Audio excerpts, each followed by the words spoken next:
Madame, Monsieur, bonsoir.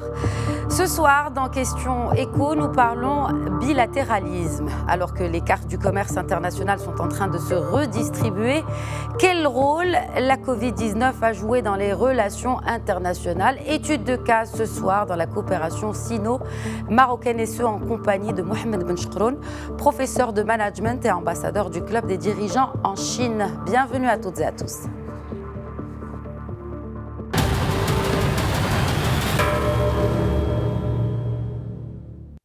Et avant d'établir le contact avec notre invité, coopération sino-marocaine, état des lieux, c'est un papier signé Ilham Barrada.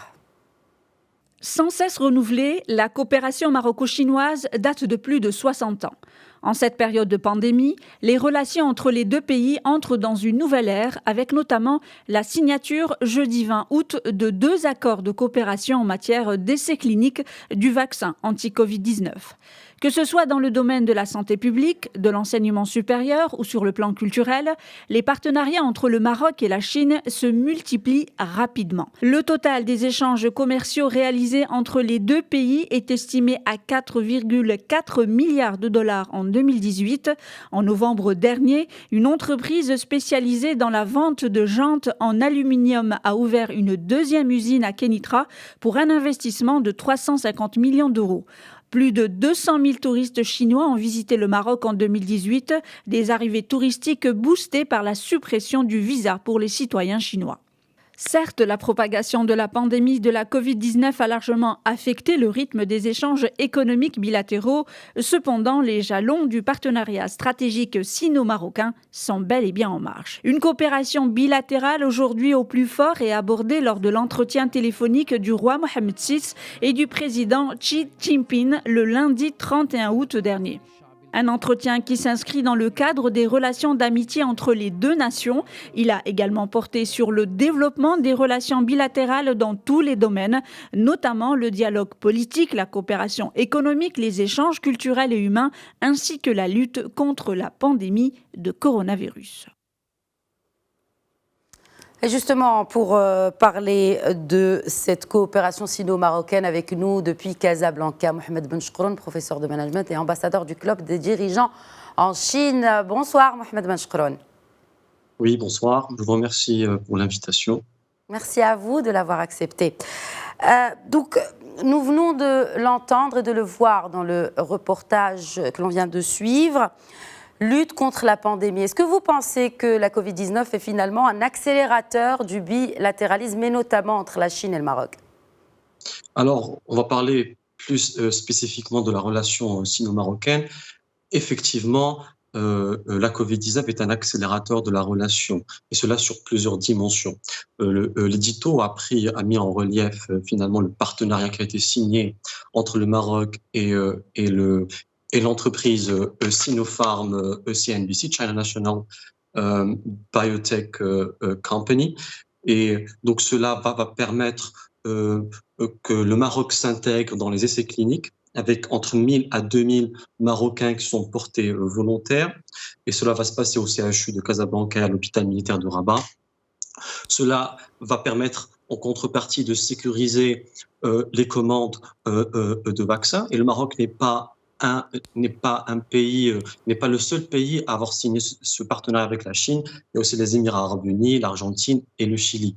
Ça, c'est d'un point de vue sanitaire. D'un point de vue économique, effectivement, depuis la visite de Sa Majesté le roi Mohammed VI à Pékin en 2016, un partenariat stratégique a été signé.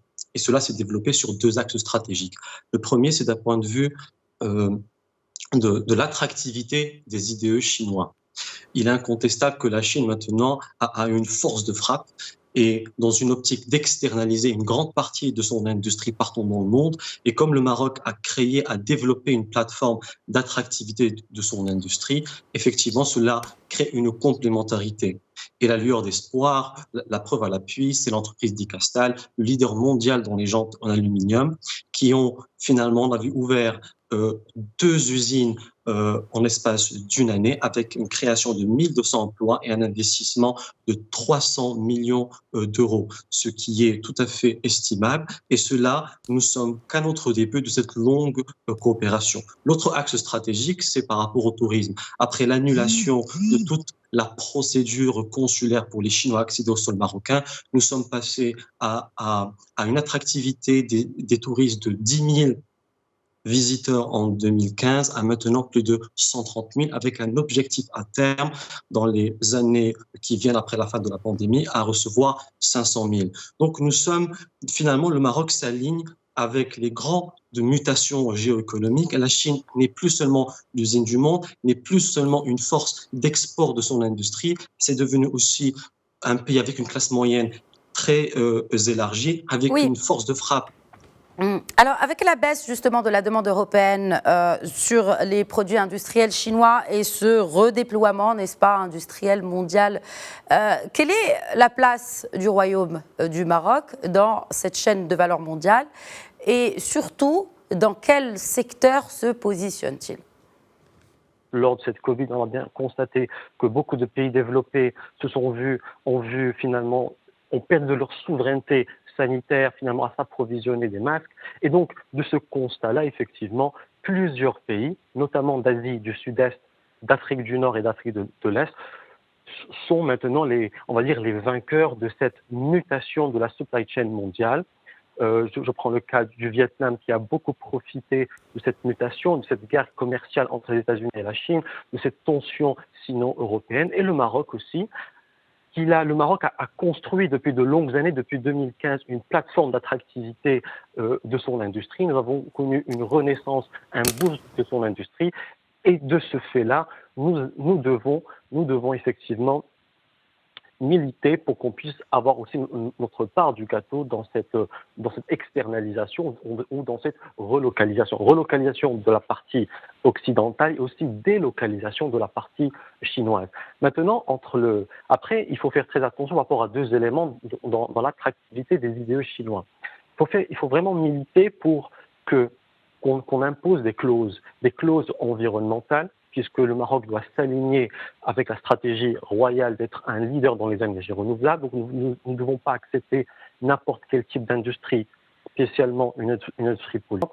Deuxièmement, nous devons exiger que les personnes qui vont être embauchées doivent être marocains. Et la troisième chose, c'est le transfert de la technologie pour que le Maroc puisse effectivement être dans une transition d'acquisition du savoir-faire industriel pour qu'il puisse être à l'avenir souverain dans son Made in Morocco industriel. Donc, c'est une approche stratégique. Il faut faire très attention. Il faut être beaucoup plus lucide avec nos partenaires étrangers, être dans une approche pragmatique et surtout basée sur le win-win. Mohamed Benchkroun, vous avez cité cette coopération chinoise avec notamment le Maroc, mais aussi d'autres pays africains, et notamment d'Afrique de l'Ouest. Comment la stratégie chinoise diffère-t-elle entre celle opérée avec le Maroc et celle avec ses partenaires aussi africains, autres partenaires africains que le Maroc ? Excellente question, je vous remercie, puisque traiter, collaborer avec l'Empire du Milieu se doit d'être d'une manière complètement différente avec nos alliés traditionnels classiques comme l'Espagne, la France ou bien les États-Unis. Premièrement, nous devons nous approprier ou nous devons comprendre culturellement comment le chinois fonctionne, comment le chinois réfléchit, quelles sont ses valeurs. Donc, il est très important d'avoir d'abord des coopérations culturelles, que les instituts Confucius puissent s'ouvrir partout dans les grandes villes marocaines et que les Marocains puissent d'abord apprendre la langue du mandarin et comprendre qu'il y a finalement peut-être une façon de collaborer qui est différente. Il y a des sujets tabous à éviter. Les Chinois préfèrent effectivement une durabilité dans la collaboration. Et puis, il y a un argument très, très intéressant que le Maroc peut jouer, une carte très intéressante. C'est que le premier employeur étranger au Maroc, c'est le Japon, puisque 71 entreprises japonaises sont installées au Maroc. Pourquoi ? Puisque le Japon est situé à l'Asie de l'Est et que le Maroc est une porte d'entrée vers l'Europe et vers l'Afrique et vers le Moyen-Orient en ayant signé des accords de libre-échange avec l'Union européenne et les États-Unis, ce sont des arguments qui ont finalement plu aux partenaires japonais. Et de ces avantages-là peuvent être transposés naturellement sur le cas chinois. La Chine serait autant intéressée par la plateforme marocaine que leurs homologues japonais. Donc, il faut juste la stratégie ou bien la portée stratégique avec la Chine est récente, puisque la signature a été faite en 2016, mais nous devons effectivement nous approprier culturellement, Alors, traiter avec eux justement, puisque vous parlez d'appropriation, enfin, en tout cas d'un rapprochement culturel, quid de la formation? Est-ce qu'aujourd'hui, vous estimez, vous, en tant qu'universitaire, que les étudiants marocains sont attirés par une formation en Chine, made in China, justement? Si oui ou si non, comment justement... Parce que la formation, et à travers la formation, beaucoup de nations se rapprochent, bien naturellement. Alors, comment justement encourager plus de formation en Chine pour les étudiants marocains? Effectivement, plus on aura des étudiants marocains ayant eu leur parcours universitaire en Chine, et plus ce seront des ambassadeurs et des ponts entre l'Empire du Milieu et le royaume chérifien. Et de ce fait-là, la Chine a d'innombrables avantages qui permettent d'attirer les étudiants internationaux à travers l'octroi des bourses. Actuellement, la Chine est dans une portée qualitative d'un point de vue académique. Beaucoup d'investissements ont été établis. La Chine est classée première en termes de publications scientifiques d'un point de vue quantitatif en nombre. Et donc, il y a aussi les infrastructures en Chine sont extrêmement bien développées qui permettent un épanouissement de l'étudiant. Donc, je pense que la Chine a d'innombrables avantages. La Chine n'est plus perçue comme l'usine du monde, mais aussi un pays où on peut acquérir un savoir-faire, une technologie et un réseau. Et d'ailleurs, ces dernières années, nous avons vu l'arrivée d'un nombre important d'étudiants marocains. Donc c'est une tendance nouvelle qui va s'accélérer au fur et à mesure, car il y a dans la volonté du gouvernement chinois un objectif d'attirer les meilleurs étudiants à travers le monde, car ils seront les ambassadeurs et les liens qui vont unir la Chine avec le reste du monde. Je voudrais revenir sur ce point que vous évoquiez tout à l'heure, Mohamed Benchkroun, par rapport au redéploiement de l'emploi et donc pour attirer des IDE chinois, en l'occurrence au Maroc, et privilégier l'emploi du Marocain. Est-ce que vous pensez que c'est une politique que la Chine pourrait accepter ? Mais bien évidemment, parce que la Chine ne peut plus être compétitive en concentrant toute sa chaîne de supply chain sur son sol. Le coût de la main-d'œuvre a fortement augmenté en Chine, qui était une politique voulue par le gouvernement central. Le SMIC maintenant sur la côte Est est de $700 par mois. Donc, ils sont dans l'obligation de délocaliser une partie de leur industrie dans des pays qui pourront effectivement offrir une compétitivité par le coût. Le Bangladesh, le Pakistan, l'Inde, le Vietnam, l'Éthiopie et le Maroc n'est pas seulement une plateforme d'attractivité par le coût, mais aussi une plateforme d'attractivité par la qualité, puisque nous avons effectivement une industrie, nous avons des infrastructures, nous avons des accords de libre-échange, nous avons une proximité géographique, nous avons aussi une main-d'œuvre compétitive et de qualité. Donc effectivement, je vois dans l'attractivité des IDE non un gain pour les deux parties, car j'y vois une complémentarité très forte. Et le cas de Dicastal est une preuve quant à ce rapprochement qui aura un avenir probant, à l'avenir, Inch'Allah. Puisqu'on parle d'avenir et aussi de présent, bien sûr, il y a cette guerre commerciale entre la Chine et les États-Unis. La démission, il y a à peine, ou en tout cas hier, de l'ambassadeur américain à Pékin. Comment, selon vous, cela risque-t-il d'impacter le Maroc et aussi la relation avec beaucoup d'autres pays africains, notamment avec la Chine? Effectivement, lorsque deux grandes puissances économiques mondiales ne sont pas vraiment dans une relation paisible, effectivement, tous les pays du monde seront impactés, légèrement, modérément ou intensément. Pour le cas du Maroc, effectivement, moi je pense que le Maroc doit garder une position de neutralité. Je pense que le Maroc n'a rien à gagner dans cette guerre, peut-être par sa diplomatie militée pour une réconciliation. Mais dans cette tension-là, beaucoup de pays d'un point de vue économique Oui, bien sûr. sont en train d'effectivement de gagner. Comment? On pense au Vietnam, au Bangladesh, qui effectivement connaissent une délocalisation de l'industrie américaine, de la Chine vers ces pays-là, comme l'Inde, le Bangladesh et le Vietnam. Maintenant, ces pays-là ont une capacité à offrir quasiment les mêmes avantages de la Chine du fait de leur densité démographique. C'est pour ça que le Maroc n'a pas à rivaliser avec eux, car le Maroc a une autre offre. Elle est beaucoup plus qualitative de fait de sa proximité avec l'Europe. Et donc, naturellement, effectivement, cette tension, ont des vainqueurs, ont des perdants. Le Maroc doit tirer son épingle du jeu d'une manière diplomatique afin de ne froisser de relations avec aucune des parties.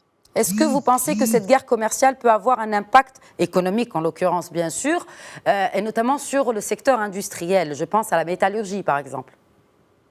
Bien évidemment, dès lors qu'on va attirer de l'investissement direct américain ou chinois, nous allons avoir un boost de l'industrie, une création d'emplois. Je l'ai rappelé que le plan d'accélération industrielle 2015-2020 a permis de générer 500 000 emplois nets. Et effectivement, cette tension sino-américaine est en train de restructurer les chaînes de la supply chain.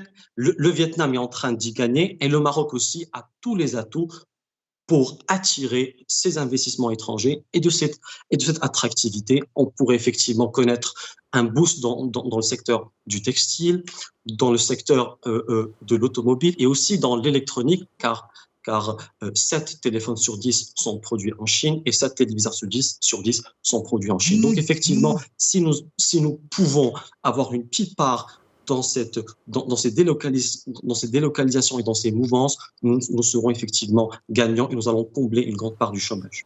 Très bien. Si vous le permettez, nous allons passer aux questions des internautes et cette question relative justement au transfert de technologie que vous évoquez dans plusieurs de vos réponses. Alors, la question dit, elle est de M. Elagi. Dans divers accords de coopération entamés par le Maroc, on remarque la marginalisation du transfert de la technologie. Qu'en est-il des nouveaux accords entre la Chine et le Maroc? Fin de citation. C'est ce que j'ai appelé, c'est un point qui est tellement stratégique qui peut créer finalement une relation de tension. Rappelons-le que la Chine a pu effectivement passer de sa place d'usine du monde à finalement un pays qui peut rivaliser avec les pays développés en termes d'innovation. C'est via finalement son intelligence à avoir pu acquérir le savoir-faire sur la base des capitaux étrangers. Et cela s'est passé via la stratégie qui s'appelle le Made in China 2025, qui avait pour but d'investir massivement dans la recherche et développement pour effectivement gagner en technologie. Le Maroc, effectivement, sur la base de cette expérience-là, peut s'inspirer de ce modèle. Donc, ça peut se faire sur plusieurs étapes. D'abord, attirer, optimiser notre potentiel d'un point de vue quantitatif, attirer les industries sur la base de la compétitivité sur le coût et à terme, effectivement, investir massivement dans l'innovation pour que cette expérience-là, pour qu'on puisse la capitaliser en termes d'acquisition du savoir-faire. Nous ne devons pas attirer l'investissement que pour la création d'emplois. Nous devons avoir une vision long-termiste et la meilleure façon de connaître une transformation et une industrialisation qualitative, c'est via notre intelligence à comprendre le processus de production lorsqu'on attire l'investissement pour qu'à terme, pour qu'on puisse avoir une souveraineté industrielle qui est finalement le but ultime de toute nation. Très bien. Dernière question d'un autre internaute, M. Bouanani, via Facebook, qui se demande est-ce que la politique du taux de change doit-elle tendre vers moins de flexibilité pour être un instrument de protection de la production nationale? Par rapport à cette réponse-là, nous n'avons pas d'autre choix que d'aller vers une flexibilité. Le Maroc a pris une décision stratégique d'avoir une flexibilité de sa politique monétaire et de sa politique de change. Donc, nous devons effectivement aller vers l'avant. Et la meilleure façon de limiter l'impact négatif de cette flexibilité, c'est via l'attractivité des IDE, l'industrialisation massive, l'attractivité des touristes. Et donc, nous n'avons pas d'autre choix que de sauver effectivement notre souveraineté monétaire via cette multiplication de la stratégie d'industrialisation qui doit être une réussite pour qu'on puisse effectivement avoir une monnaie forte, tant par rapport à notre export marocain. Merci beaucoup, Mohamed Benchkouroun. Je rappelle que vous êtes ambassadeur du Club des dirigeants en Chine. Merci d'avoir répondu à nos questions. Merci, au revoir. Voilà, c'est la fin de Questions Écho. Je rappelle que vous pouvez toujours interagir avec nous via le hashtag Questions Écho sur les réseaux sociaux. Merci à vous de nous avoir suivis. L'info continue sur Média TV. Très bonne suite des programmes.